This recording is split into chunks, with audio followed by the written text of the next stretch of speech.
Guys, good morning. Got a gorgeous 4250 to work on. We're just going to do a water pump in and out with it. Nowadays, you almost can't afford to rebuild a water pump.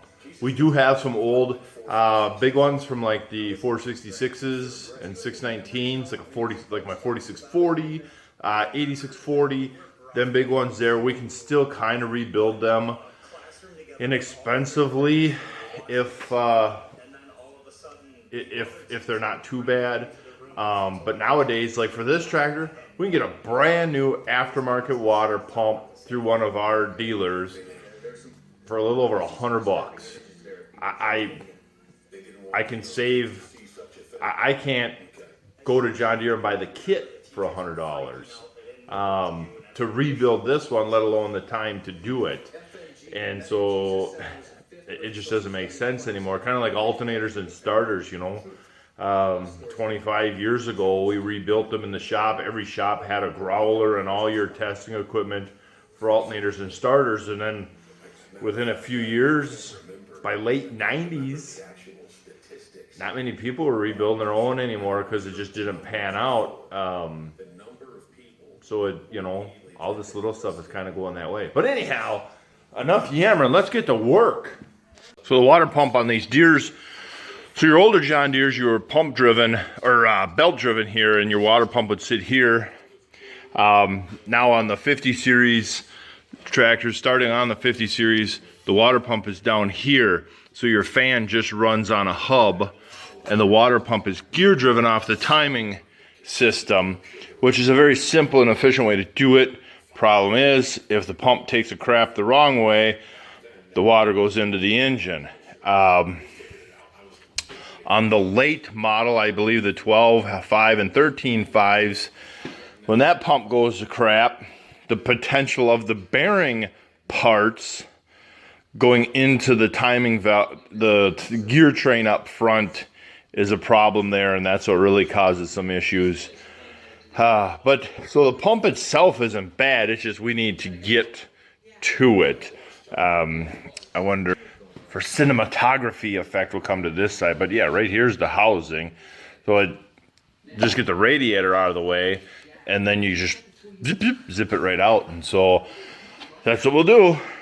Ever since the 30 series have been out, the cooler, the oil cooler and air conditioner just sit on channel here, and on the top, I got the top one loose. It just sat like that. And then your cooler sat in there. And then I just swing them to the side. This one, for whatever reason, has particularly very tight hoses. So it doesn't give you much room to work. But I'll adjust that as I go here. But that's how you get the cooler out. There's just a bolt on the top on each side here. You just spin that bolt out on each side and just slide the cooler out. With the front wheel, you got to turn the wheels and kind of wiggle it, and that's why I ended up taking that top bracket loose, just so I could wiggle it out of there. But yeah, that's that. And then the radiator, you just got the hose on the bottom, the hose on the top. The bar standing up just goes through that hole up there. Just a simple clip, a snap ring, and then a bolt on each corner here, and then just wrestle. You got to unclamp up here, and then this, when you kind of rock, you kind of roll the radiator out, and then you don't have to wrestle them lines. You still end up wrestling them a little bit, but it's not terrible. But yeah, so it's pretty simple. Just kind of one of them, you just do some wrestling and a little bit of manhandling, and you get it out of there. Don't be alarmed if you have to have the pry bar kind of help rock the radiator. It's like this particular tractor is a fight on everything. The hoses are on the wrong side, so I had to break this line, get the air conditioning hoses above it, so then they can slide out like it's supposed to. Every little bolt is rusted, so it's just a fight with everything. But once the radiator's out, like I said, 2 bolts and some wrestling, and the bottom kicks out that way, and it, you know. But now Now, whether it's a 50 series with this flat coupler or an older series, your 20 through 40 series where it's a clam half coupler, you can put in your new isolator.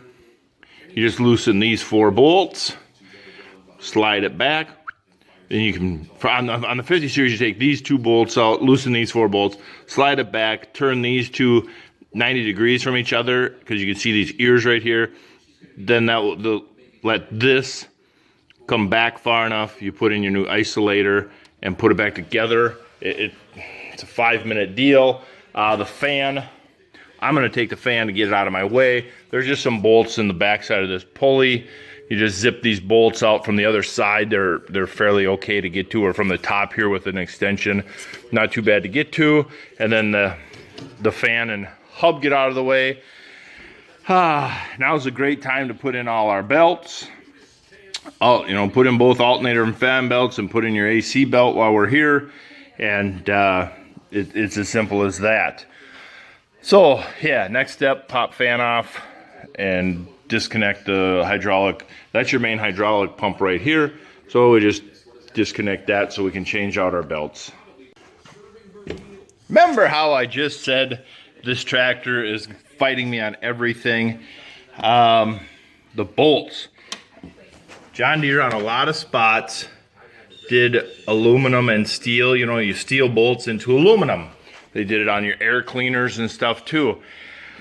Believe it or not, aluminum and steel corrode together amazingly tight. Tight enough that you will break the bolt off.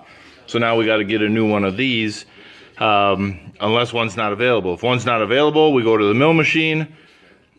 If one's available, we simply put it in because it's a lot cheaper than I can repair that one. So we get the handy grinder and we cut said bolt.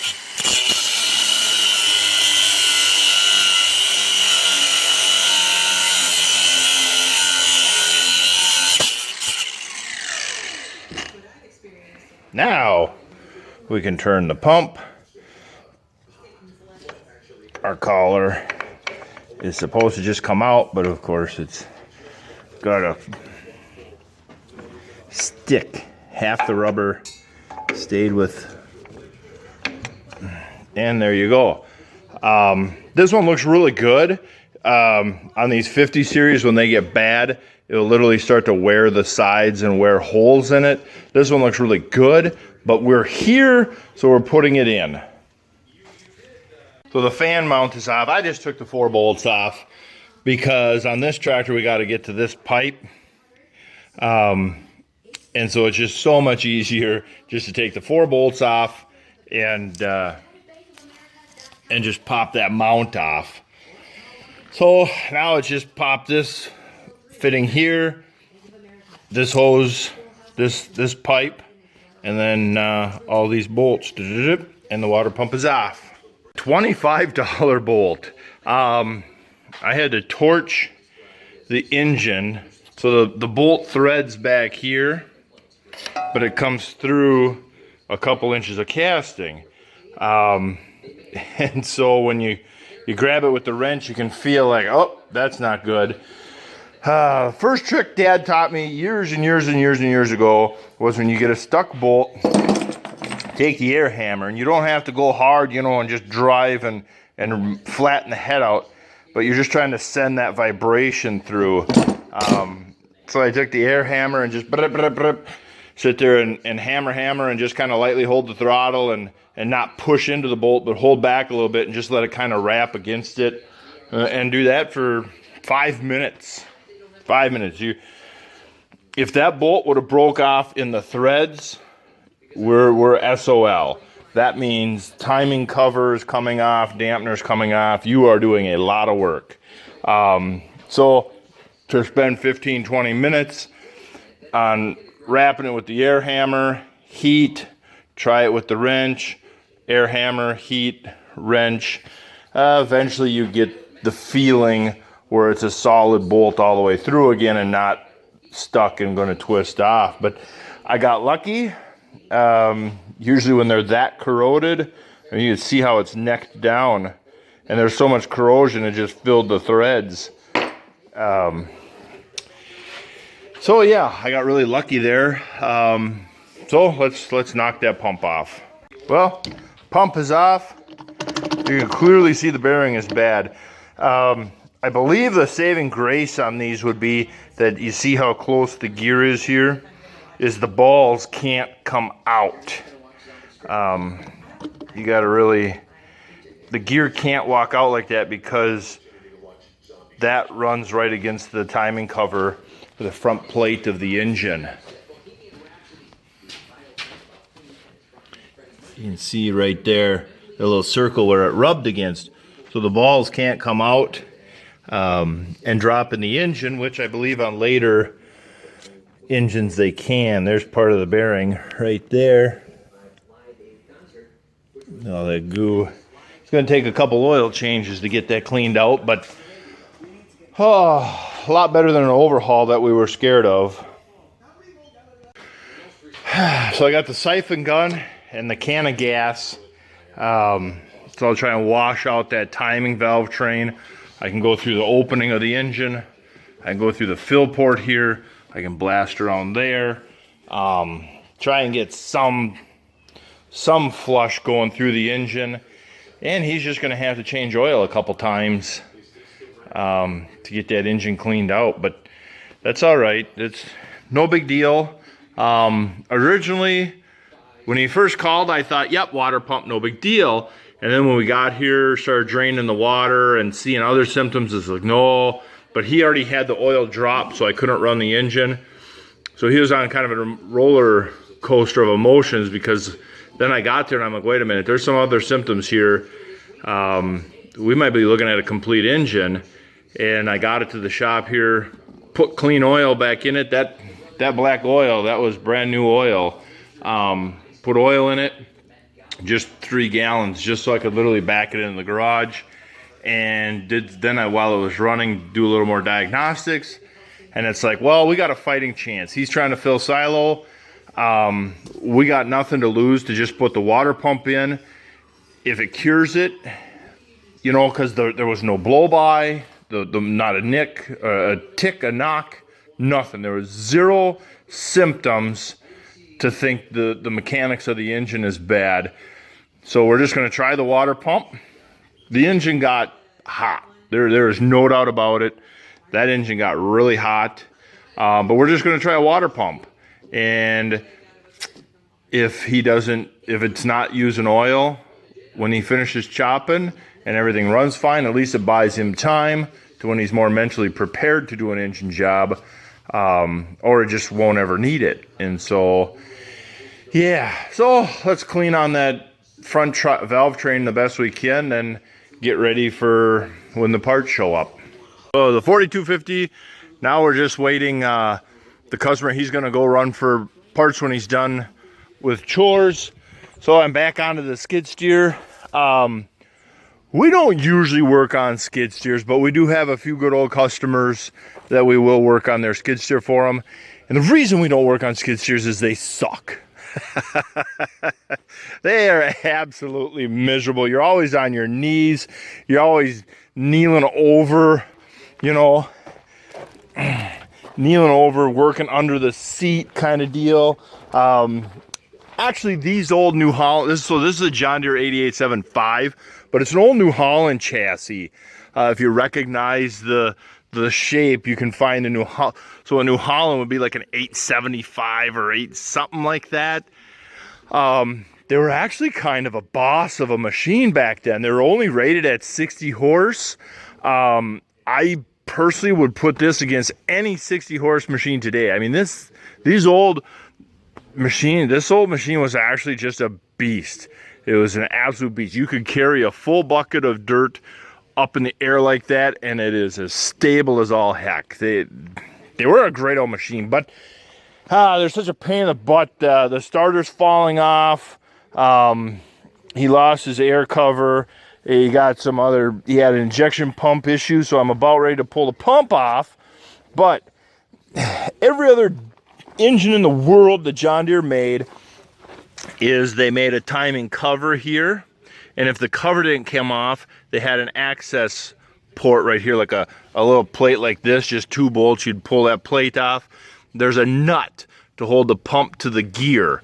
And so on this particular engine, I have to pull the whole timing cover off, which means I have to pull the water pump off, which meant I had to pull the radiator and the rear cooler and this rear frame off, just for one stupid nut. I was extremely tempted to take a hole saw and just cut that out and pull him out and JB weld it back in, but that's not kind of, you don't stay in business as long as Dad has and have the reputation Dad has by doing things like that. And yeah, so I just got to pull all that crap off, get that timing cover off, and then while the customer, he's running for parts into Wisconsin, I'll head for parts. He's going east, I'm going south, drop this stuff off at the diesel shop so they can test the pump and injectors, and then I can pick up parts for my chopper. So maybe today I can get that. Well, I won't get that done. Maybe depends on how quickly I get back versus how quickly he gets back, because he needs to be going. And then I got to get him out, because that 3020 needs an overhaul, but he's patient. But the neighbor just called, said his 3020 took a puke, and he's trying to fill silo. So how fast can he get his 3020 in and out of the shop? And so, yeah. All right, well, I'm going to keep picking away here, and I'll keep you updated.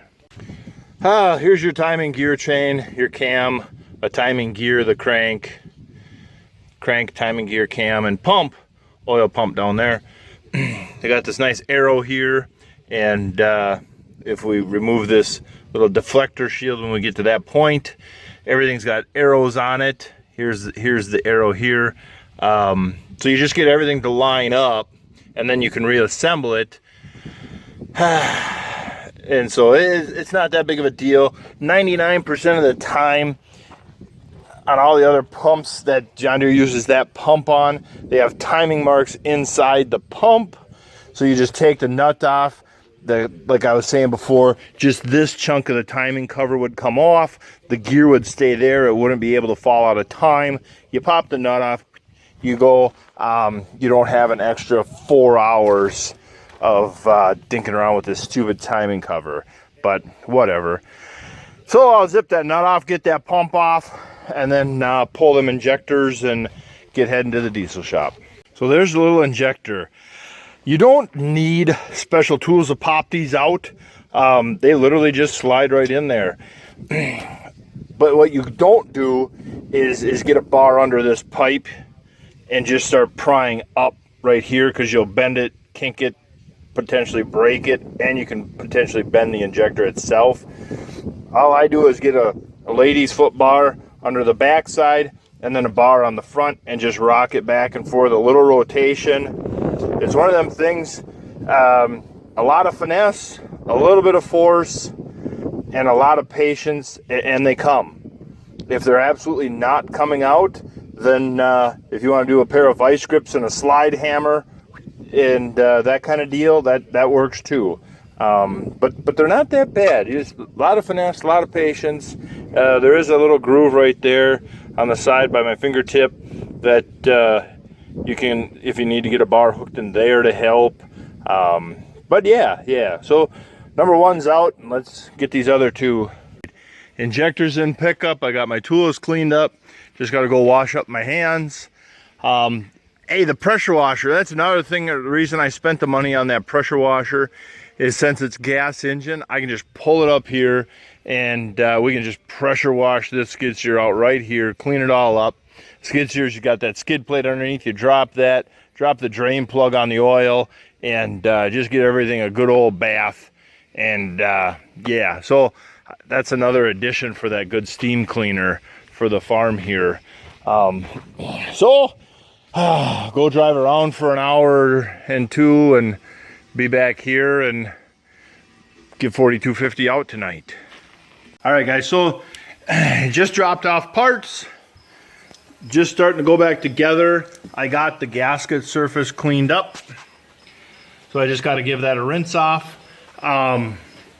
Remember how I said that aluminum bonds with steel very well? My personal reference or suggestion, whenever you're going to do steel into aluminum, always use a grease or a never sees, some type of lubrication, even oil. Do not use a Loctite. If you need to lock a steel bolt into an aluminum, I would say use lock washers. I hate to see them rust up on a snowmobile application where that bolt is going to make it. You know, on my race engines, when I build these, you know, you got 200 plus horsepower out of that little tiny engine right there. Yep, I can Loctite them bolts because them bolts are only going to be in there for literally nothing of a time frame, so they'll never have time to corrode or bond. But I do use lock washers even there as much as I can, and I would say the same thing here, especially on these tractors. These bolts are going to be put in, and let's be honest, it might be 10 years before that bolt is moved again. And that's where the corrosion sets in. So just saying, but parts are here. Let's get going. All right, guys, so I had them bolts, remember, on the other side. Don't remember, I will just show you how I had to heat the block here to get this bolt out, and then it was corroded in the threads and through this housing. So I had to sacrifice a tap, but you could feel as the tap went through that housing how it was cutting grime out of there. And then you clean the flutes out and you send it back in. And you know, 3-4 times and you got them threads clean. And then chase all the other threads, even though you think they're clean. It takes 5 minutes, 10 minutes to chase them half a dozen holes and clean them threads out good, so the bolts you can run with your fingers right on up tight. Then you know when you torque a bolt down that it's got the correct torque clamping pressure on it, not that you reached your torque because the bolt's so hard to turn, you click to 35 pounds, but there's hardly any clamp on it. And you can see my grease coming up. When I put gaskets on, I just take some grease, you know, out of the grease gun and just smear put blobs around the housing on one half, set the gasket there, use a guide stud. You know, on this one we got a couple guide studs that I use. Dad keeps a little bucket of guide studs that he's made over the 50 years. So then you just slide it on, bam. There's no trying to hold the gasket. And the worst thing, guys, one thing I did was welded a bolt onto a tap so then I could chase all these holes. This is the one I had to heat up and to get that thread clean. Well, you clean it with the tap really nice. Same with all these holes. Even though the bolt came out nice, it takes 10 minutes. 10 minutes. You're on the clock anyhow. It's not my 10 minutes, it's their 10 minutes. But even if it was my 10 minutes, at least then the threads are nice, so you can thread that bolt in. And then your clamping force goes to clamping it, not 35 pounds of torque to tighten the bolt. Didn't go to trying to turn the bolt. It went to turning the bolt to clamp. So that's kind of important. That's kind of an important step. And you can see I use grease. I like to use grease. We used Permatex for a lot of years.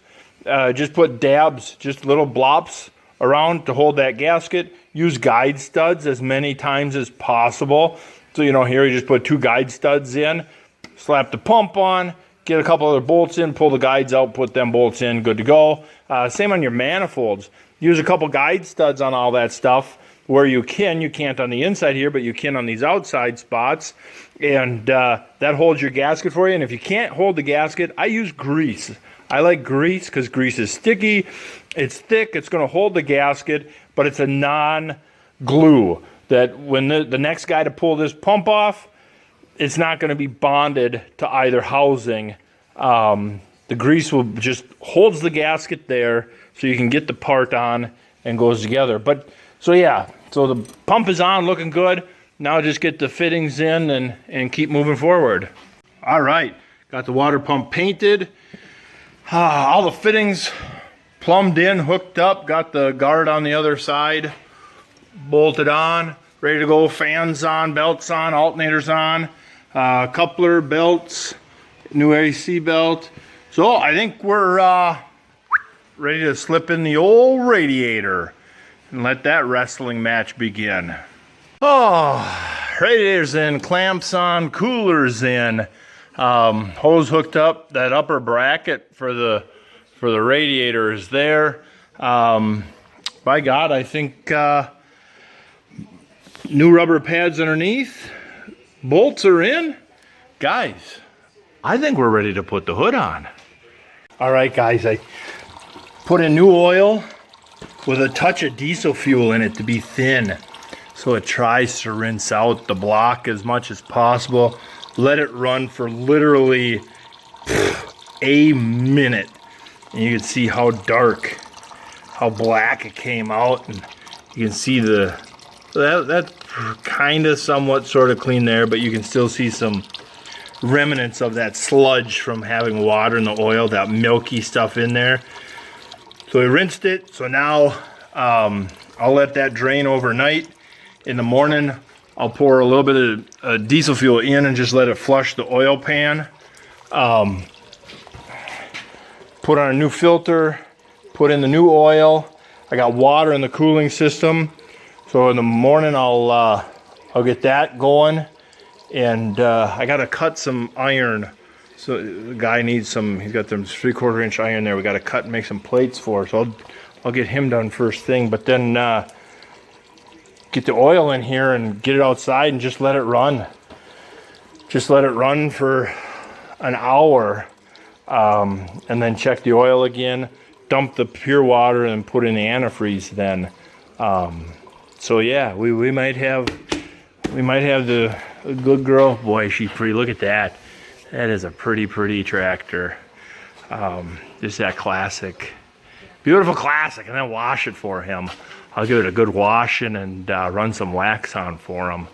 But yeah, so with any luck, tomorrow morning this is out of here. I got to cut some 16-inch plates and then drill a 6x6 pattern and of 1-inch holes. Cut 4 plates and that's all I got to do there. So that'll take some time, a couple hours, but no big deal.